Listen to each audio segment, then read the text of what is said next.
कि संयम बिना जीवन परमात्मा की मंजिल तक कभी नहीं पहुंच सकता है। आज संयम का दिन है। मन का संयम रखो, आंखों का संयम रखो, कान का संयम रखो, जुबान का संयम रखो, सोचने का संयम रखो। बात याद रखना, देखना किसी को बुरा नहीं है।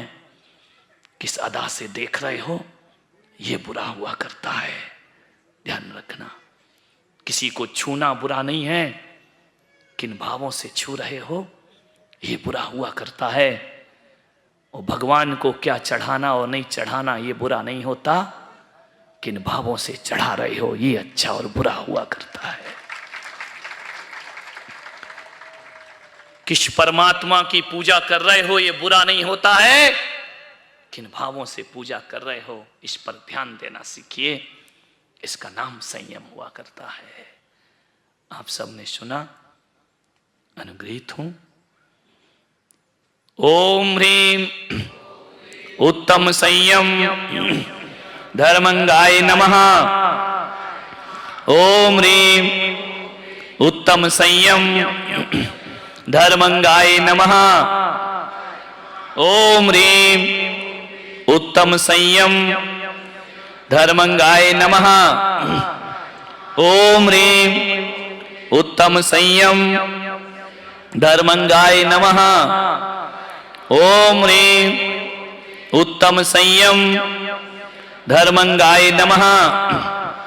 ओम ह्रीं उत्तम संयम धर्मंगाय नमः। ओम ह्रीं उत्तम संयम धर्मंगाय नमः। ओम ह्रीं उत्तम संयम धर्मंगाय नमः। ओम ह्रीं उत्तम संयम धर्मंगाय नमः। और उन्होंने अपनी आस्थाएं बड़ी विनम्र भावों से यहां पर रखी हैं। ये कह सकते हैं कि हमारे देश की नहीं, कल विदेशी लोग भी यहां पर आए थे।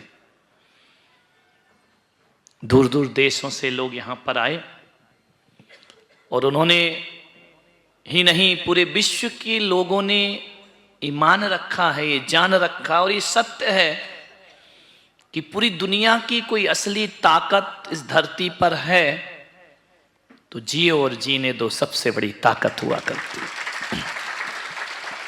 महावीर भगवान का यह सिद्धांत आज पूरा विश्व बारूद के ढेर पर बैठा हुआ है। उस सारे विश्व को एक ही तरफ दृष्टि है, वो है भगवान महावीर पर, उनकी अहिंसा पर, उनकी करुणा पर, उनके सह अस्तित्ववाद पर सारी दुनिया की दृष्टि है। मैं कह सकता हूं आज सांसद जी के सामने कि इस दुनिया में अमन चैन लाना है तो अणु बम की जरूरत नहीं, अणुव्रतों की जरूरत है जो भगवान महावीर ने सारे जगत को दिए हैं। आपके पास शक्ति है, मेरे पास सत्य है। अकेला सत्य शक्ति बिना निर्बल होता है और अकेली शक्ति सत्य बिना निर्बल होती है।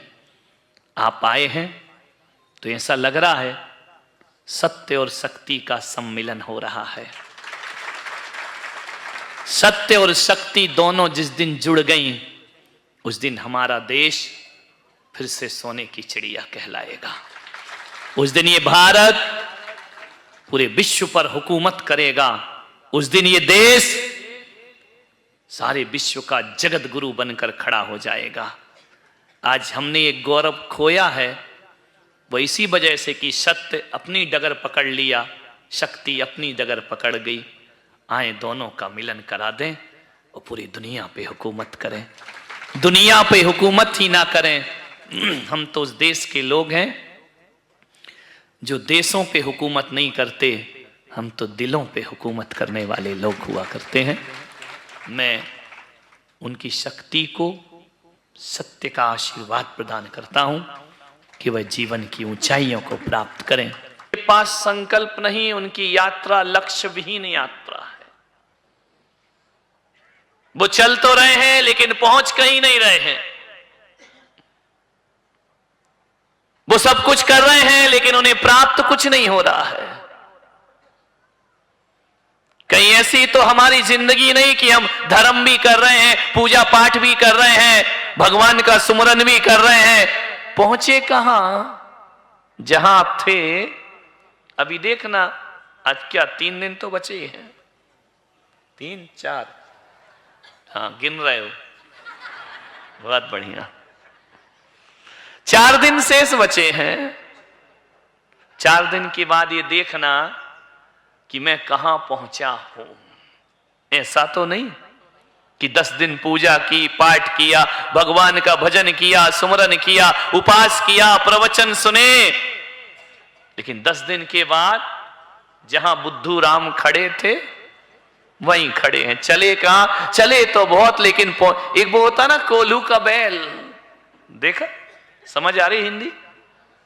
उसकी आंख में पट्टी बांधी जाती है, दिन भर चलता है, चलते जाता है, चलते जाता है, वो आंख में पट्टी बंधी है और एक लकड़ी में बंधा हुआ गोल गोल घूम रहा है, गोल गोल घूम रहा है, घूमते जा रहा, घूमते जा रहा। अब वो बैल क्या सोच रहा है? चलो आज तो मैं 50 किलोमीटर चल गया, आज तो मैं 100 किलोमीटर चल गया। और हकीकत में दिन भर में वो इतना चल लेता है, लेकिन आपको मालूम होना चाहिए कि जो बैल दिन भर चल रहा है, चलता तो बहुत है, लेकिन जब पट्टी खुलती है ना, जहां से चला था अपने को वहीं खड़ा पाता है। वही चला तो बहुत है लेकिन पहुंचा कहीं नहीं है। ध्यान रखिए, आपको 10 दिन की साधना करके मिला क्या, ये सोचना बहुत जरूरी है। ऐसा ना हो कि कोल्हू का बैल चल रहा है, चल रहा है, चल रहा है, मंजिल तो है ही नहीं। कोल्हू के बैल की कोई मंजिल होती है क्या?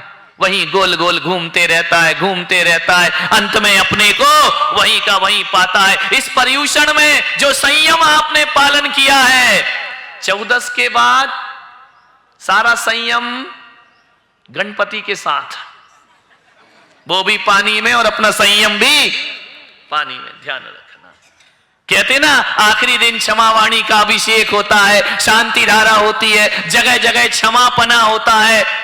हकीकत बताऊं, तुम काय से, किससे क्षमा मांगते हो? लोगों से, या जो 10 दिन किया उसके हाथ जोड़ के क्षमा मांगते हो कि हे भगवान अब 10 दिन हो गए, अब हमारी 355 दिन की छुट्टी। ध्यान रखे, क्षमा भगवान से मांग के चले जाते हो? नहीं। क्या हुआ, क्या घटा हमारे जीवन में? देखिए क्या खोया हमने, क्या पाया हमने। आपको जो कॉपियां दी गई है ना, उसमें लिखना इन 10 दिन में हमने क्या खोया है और 10 दिन में हमने क्या पाया है। अपना रिजल्ट खुद तैयार करना। मैं पुलक सागर तैयार नहीं करूंगा, मैं केवल तुमको बता रहा हूं, सिखा सकता हूं। साधना तुम्हें अपनी खुद की करना है, तपश्चर्या खुद का करना है, संयम खुद का करना है। जीवन तुम्हारा है, मैं नहीं बदल सकता, बदलना तो तुम्हें ही पड़ेगा। कॉपियां बैग में रखने को नहीं दी गई हैं। ध्यान रखना, उनमें पेन कागज उठा करके लिखो 10 दिन में मेरा मान कम हुआ या नहीं हुआ, 10 दिन में मेरा परिग्रह कम हुआ या नहीं हुआ, 10 दिन में मेरी इच्छाओं पर विराम लगा या नहीं लगा, 10 दिन में मैंने कैसा जीवन जिया है, 10 दिन में मुझे कब कब गुस्सा आया, लिखा करो उसमें। ध्यान रखना, ये नोटबुक में जो आप लिखोगे ना, वो पुलक सागर या चतुर्मास कमेटी चेक नहीं करेगी। चेक करने वाला ये विराजमान है, ये देखेगा तुमने 10 दिन क्या किया। तुम्हारी प्रश्न है, तुम्हारे उत्तर है, तुम ही परीक्षा देने वाले हो, तुम ही एग्जामिनर हो, सब कुछ तुम ही हो। अपनी अपनी कॉपी में ईमानदारी से नंबर देना कि मैंने जीवन कैसा जिया। ये रंग बिरंगी लाल पीली नीली हरी सफेद वस्त्र पहन लिए, एक बात याद रखना, लिखना इन वस्त्रों में सुख मिला या अलमारियों में जो कपड़े भर रहे हैं उसमें सुख की प्राप्ति होती है। आनंद किसमें मिला? सादगी में आनंद मिला या परिग्रह में आनंद मिला? विचार करना है। वैसे तो मंदिर में रोज पूजा करते हो, रोज धर्म ध्यान करते हो, कॉपी में लिखना कि प्रतिदिन 365 दिन की पूजा और इस पूजा में मुझे क्या फर्क नजर आया, मेरे जीवन में क्या अंतर दिखा। पहले भी हम मंदिर रोज जाते थे, 10 दिन क्या हुआ, इन 10 दिनों में मेरे मंदिर जाने की जीवन शैली बदली या नहीं बदली। यदि 365 दिन मंदिर जा रहे हैं और 10 दिन मंदिर आए हैं, अनुभूतियों में यदि अंतर है तो आज से संकल्प कर लेना कि वो वाली पूजा अच्छी थी या ये वाली पूजा अच्छी है, इसमें आनंद है या उसमें आनंद है। विचार करना है, आपको सोचना है। केवल एक टाइम खा के, एक आसन करके, भूखे रह के, इसको धर्म नहीं कहते हैं मेरे भाई। जीवन कितना बदला। 4 शराबी थे, नदी पार कर रहे थे, शाम का समय था। चारों शराबी बैठ गए नाव में, नाव चलाने लगे।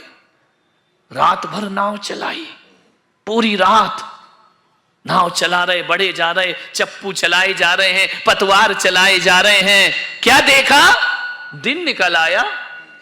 एक शराबी ने कहा, देख तो रे अपन पहुंचे कहां, पहुंचे कहां। वो नाव से उतरा, उसने देखा, बड़ी जोर से हंसा।